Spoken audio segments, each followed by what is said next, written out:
Dan saya terlintas semalam, saya perasan bahawa Perdana Menteri cuma menyebut projek di Kelantan hanya disebut Lebuh Raya Timur Barat yang berakhir jeli sahaja. Dan bagaimana pula dengan projek Lebuh Raya Kuala Krai yang mungkin tidak disebut tapi akan juga dilaksanakan. Saya mohon penegasan di dalam penggulungan atau jawapan menteri nanti. Begitu juga 800 juta ringgit Malaysia untuk bekalan air di Kelantan dan Sabah. 800 juta ringgit Malaysia ni terima kasih, tetapi saya fikir itu masih belum cukup dengan permintaan Kelantan keseluruhannya.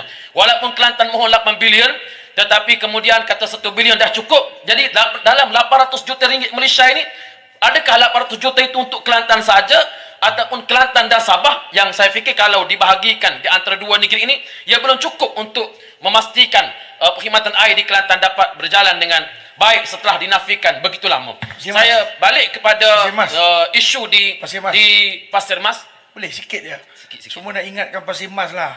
Pasal 800 juta tu. Sebab dulu dapat 400 juta beli Mercedes.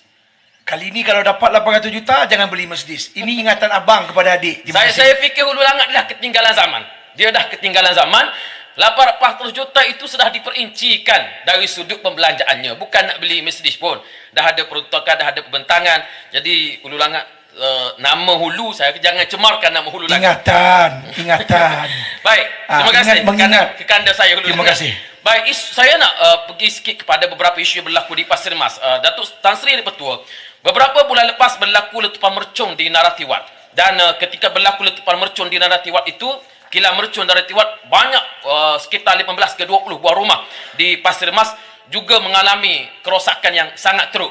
Saya telah bercakap dengan secara peribadi dengan speaker Thailand ketika perjumpaan kita juga di Indonesia beberapa ketika lepas. Beliau menyebut bahawa isu ini perlu ditangani oleh kerajaan Malaysia di peringkat kerajaan. Jadi saya mahu minta penjelasan setakat manakah pampasan yang boleh diperoleh oleh rakyat saya di Pasir Mas berikutan dengan letupan mercun di Naratiwat ini. Begitu juga isu tanah runtuh di Pasir Mas yang saya fikir sudah sampai ke peringkat pengetahuan menteri. Jadi saya mahu tahu apakah tindakan menteri dalam hal ini. Baik, kemudian disebut juga oleh Perdana Menteri semalam bahawa kerajaan akan menaikkan hak shilling RMK12 ini 15 bilion peruntukan tambahan.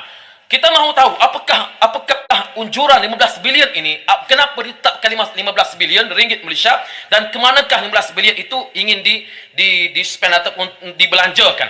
Begitu juga dengan 17 anjakan besar yang disebut dalam buku yang diberikan kepada kita, di antaranya perumahan rakyat, mempercepat peralihan daripada konsep pemilikan kepada tempat tinggal, dan kerajaan letakkan sasaran 500,000 rumah pemilik menjelang 2025. Jadi dalam erti kata 100,000 setahun. Kita mahu tahu setakat ini berapakah pencapaiannya dan bagaimanakah plan pemilikan yang disebut kerajaan akan perkenalkan plan pemilikan rumah yang istimewa untuk rakyat. Bagaimanakah plan pemilikan tersebut, bagaimanakah pembiayaannya dan sebagainya. Menarik sekali, dalam anjakan pertama Perdana Menteri menyebut memperkukuh tata kelola dan integriti untuk membina semula kepercayaan dan keyakinan rakyat dalam kerayahan ataupun dalam heboh isu DNNA pada hari ini yang telah disebut oleh ahli parlimen sebentar tadi. Saya fikir inilah perkara yang sedang menghantui negara pada hari ini. Saya tak nampak pandangan-pandangan rakan-rakan daripada ahli parlimen, kawan-kawan daripada kerajaan bila berlaku isu tawaran rasuah secara terbuka di Terengganu. Timbalan Perdana Menteri berucap di Terengganu, kalau belia-belia pilih kami akan bagi 250,000 kepada persatuan belia di Terengganu. Ini tawaran rasuah secara terbuka. Mana maruah kita, ahli-ahli parlimen daripada kerajaan, khususnya kawan-kawan daripada Pakatan Harapan yang dulu sibuk kita usun isu reformasi, tata kelola dan sebagainya.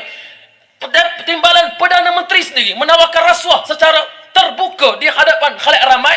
Pilih mereka akan bagi 250,000 kepada belia. Dan menarik, diulangi pula di Pulai baru-baru ini. Kena pilih kami akan bagi sekian-sekian.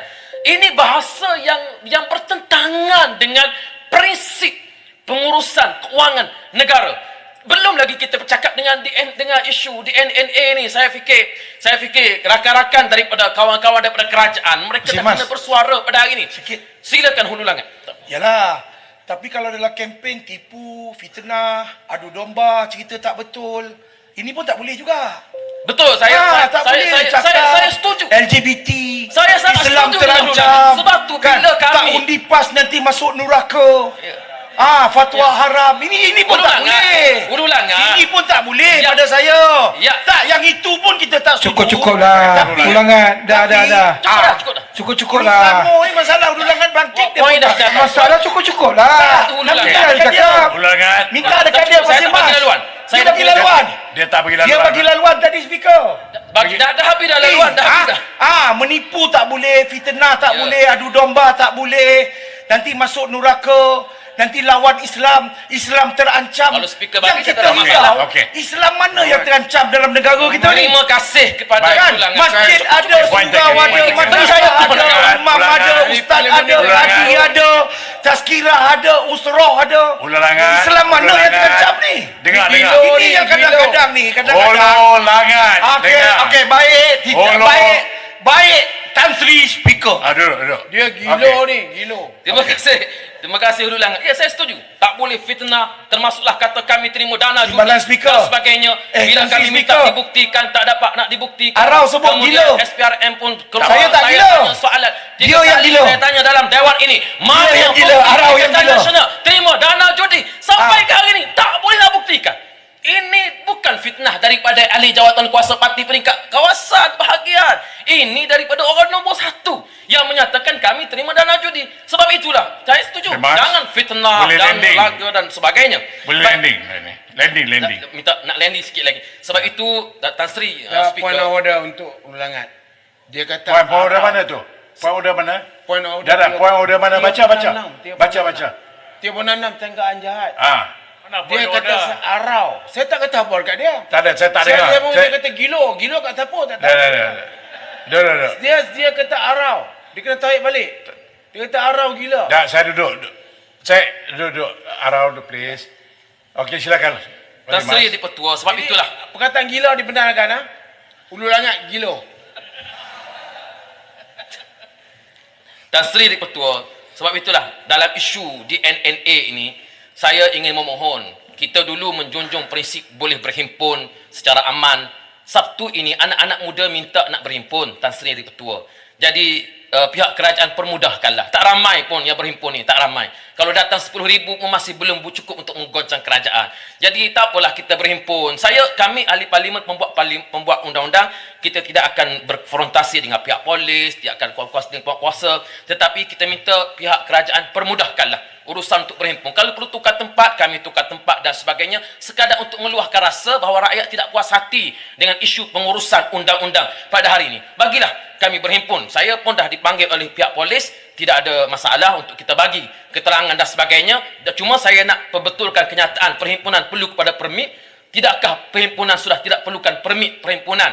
Cuma perlukan pemakluman kepada polis. Jadi kalau boleh menteri cuba berikan jawapan terhadap isu yang saya angkat ini. Kerana kalau dulu kitalah yang membenarkan menjunjung kebebasan untuk berhimpun, takkanlah pada hari ini bila jadi kerajaan tak benarkan pula orang berhimpun.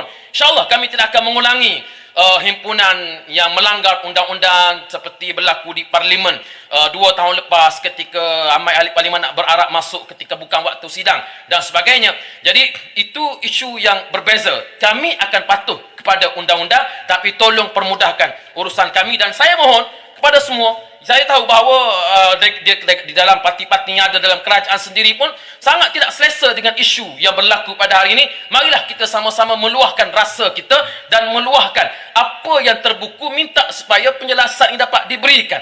Dan insya-Allah rakyat boleh menerima penjelasan ini dan kita sama-sama betulkan undang-undang itu perlu dilihat, perlu adil dan juga perlu dilihat adil.